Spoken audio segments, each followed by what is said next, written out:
Hi, Sagar, can you hear me? Hi, Derek. Yeah, I can hear you. Hi. Am I audible? Yeah. Okay, let's begin. Hi, everyone, Hi. and thanks for joining us today. My name is Derek, and I'm an editorial analyst at IDR. We're here today to talk about masculinities in India, and joining us is Sagar Sachdeva from the YP Foundation. Sagar has worked in the development sector for 5 years towards building spaces and processes that facilitate dialogues on gender and masculinities among young men. At the YP Foundation's Mardovali Baat program, his work involves creating interactive models of engaging with young men and boys by approaching masculinities and violence through an intersectional lens. Thanks, Sagar, for joining us today. Thank you Uh, so much, so, Derek, and thanks for having so Sagar, could you tell us a bit about the work that you do at the YP Foundation? me. Yeah. The YP Foundation is a youth-led and youth-run organization, and we strive to work with young people to build capacities and leadership so that they can be the advocates of the issues that they are facing and the causes that they believe in. A lot of our work focuses on issues that are related to sexual and reproductive health and rights, as well as gender-based violence, and many issues that come within these very broad umbrella terms. And we've been working across many states in the country with youth networks, with cohorts of young people to build those capacities. Uh, Within this, the Madhav Alibaug program that I have been working on and have been associated with for 3 years, specifically focuses on creating dialogues with young people, especially young men, around masculinities from an intersectional lens. And what that means, we'll get into in a bit. But yeah, that's where the program is. We conduct research as well as training-based interventions with young people. But the focus is to just really create more and more open dialogues around what really masculinities mean to people in their own lived reality. Okay. So, Sagar, could you tell us about the current perception of masculinity in social impact spaces in India, and why is it that we need a more intersectional lens? Yeah, a very quick context on where the notion of masculinity is in within the work that we do. Until some time ago, until very recently, actually, the work with men and boys has found itself a little bit rooted in this idea that we're engaging with young men, and a very strong need to engage with young men and boys has been towards positive outcomes for marginalized groups, specifically women and girls in the sector. The part of the sector that's been engaging with women and girls specifically around issues of violence, around SRHR issues, has found this need very imperative, that young men need to be brought into conversations on gender, that boys need to be talked about gender, so that they can understand the violence that is happening, the issues of consent, so that there are positive outcomes in women and girls' lives. And that Right. was very briefly and simplistically speaking, the core of that work. And Having sort of engaged with that work and having reflected back on these notions, there has been a recent shift in understanding, or at least questioning, that whether that is all that this kind of programming is doing. So Hmm. within the social impact space, I'd say there is an ongoing conversation on taking this a little bit further to identify then what are the young men who we are talking to, or what are the young boys that we're talking to, have to quote unquote gain from this conversation. Because and having faced that many challenges in terms of that, boys asking, why are we talking about this, or why are you coming to Hmm. us and talking about this, because this doesn't feel like our issue. So the conversation then had to be reflected back on in terms of what is it that we're trying to achieve in terms of what they gain out of it. And that's where, and it's coming from that notion, right, that there is a that programming identified young men and boys as perpetrators of violence, as people who are causing a lot of problems around us, to and then moving them towards or converting them into partners, so to speak. And uh, that thought needed a little bit of shifting. So, and that's to answer your question on why intersectionality, then that gives us a little bit of a route to start thinking about then what comes beyond that. Because when we said that, okay, there is a perpetrator whom we want to turn into a partner in a household or in relationships, uh, we did a research project in 2018 and 19, and YP's research on this with young men in UP showed that a lot of notions around violence and masculinity that were being addressed by programming were also getting informed by identities which were beyond gender. So notions of masculinity were heavily informed, for example, by caste-based relationships. So one's caste identity was a very big informer of the kind of behavior one has towards their peers, towards people of another gender, towards just towards people of other caste locations. So similarly, religion, similarly, sexuality, all of these identities are working along with gender identities to create these very mixed experiences of masculinity itself. So it wasn't just the case that masculinity is informed by gender and then everything else is Mhm. informing some other kind of experience. It was all playing out together. And notions of just being what kind of, say, men we are is informed by many of these locations, which probably wasn't happening a lot in the kind of programs that were happening with the men and boys. So, and this has been a realization in many networks and in the sector that we exist in.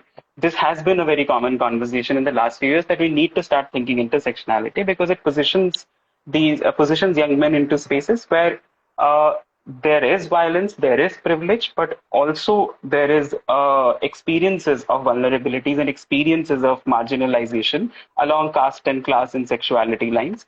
And are we talking to the complex of that experience? So that's when it became necessary that maybe young men and boys also are facing different kinds of complex experiences, and this also helps us not homogenize men and boys in a way that everybody's enjoying the same amount of privilege and everybody's doing the same kind of violence. But perhaps there is a mix there, and there's a lot of violence amongst men that we were able to understand because Right. of that. So that's where we sort of were when we were thinking intersectionality. Right. So you've done a great job of explaining why is it that looking at intersectionality is important. But how is it that in the work that we do with men and boys, how do we center the lived experiences or the intersectional identities of these young men and boys when we work with them? Yeah, so this I'll speak to from a bit of our own programming experience. I don't think there's one answer to that fits all really, Right. and it's really up to building just conversations creatively and in a fun way. But our approach has been to focus on what people want to talk about. And that's Mhm. that was the core of what our research also showed us, right? That when we started really opening up conversations to people's experiences, we found out a lot that we probably didn't document to that degree yet. Mhm. And then our approach also starts with that. So for a very simplistic example of that would be if we're doing a workshop with young people, say in a college space in Banaras. We wouldn't Mhm. go and say that, okay, so let's talk about gender, let's talk about violence, let's talk about equality. We say all of these words. We say mention all of these buzzwords that we are going to be hearing from each other that are there maybe on a banner or the little message they got about the session. But when we talk to people that these will come up. What we're really going to talk about is relationships and the kind of relationships that you all are navigating, that I am navigating. All of us in this room, we will talk about what we want in relationships Mhm. and what our actual experience of relationships has been. And along the way, we will see what all of these words like masculinity and gender and caste and religion mean for us. But this is where we're driven towards. And that sort Mhm. of that allowed us to open a little bit of space on the kind of anxieties people are feeling, the kind of opinions they hold about these issues, and really sort of get in a place where they talk to each other and just reflect back on whether what they are thinking of as, say, power is really power, what they are thinking of violence is really violence, what they are thinking of love is that pleasure or is that violence. That kind of conversation sort of becomes more of a questioning of, say, what is happening around us than sort of just us telling them, okay, so this is a good masculinity, this is a bad masculinity, please do the good masculinity. Now, Hmm. simplistically speaking, but that model doesn't really work. So yeah, it's more about creating those frameworks, creating just those lenses for young people, because we also believe young people will, can and definitely will make their own decisions.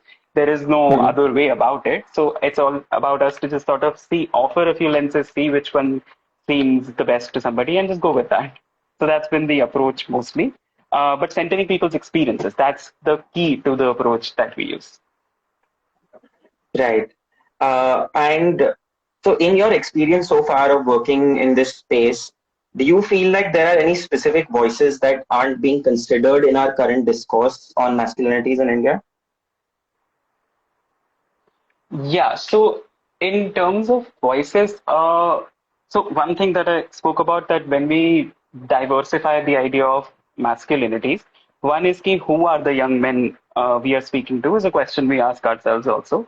So first answer to that was, okay, we have young men from diverse caste locations.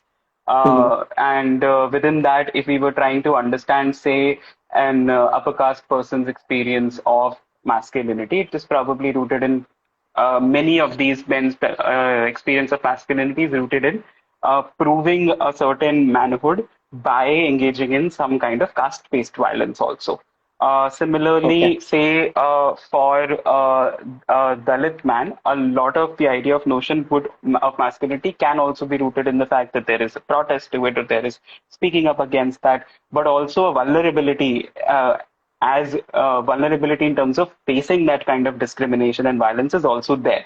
So when we said that, okay, there is one hegemonic, oppressive idea, violent idea of masculinity, it did not account for the fact that there were these many experiences within, and some of those are also experiences of being men which are very vulnerable. So in our Hmm. conversations with queer men also, this has come up, that there is a lot of navigation of just being stereotyped and discriminated against, which is very much tied to the identity of being a man as well. So Right. there are those kinds of voices that marginalized men often get bracketed as just simplistically just violent and discriminatory completely, and then we lose scope for that complex experience. Similarly, in this work, then we started asking ourselves a question, and I'll take maybe a couple of minutes on this one. That when we said again, who are the young men, we also realized there is an assumption that we are only speaking of cis men and boys.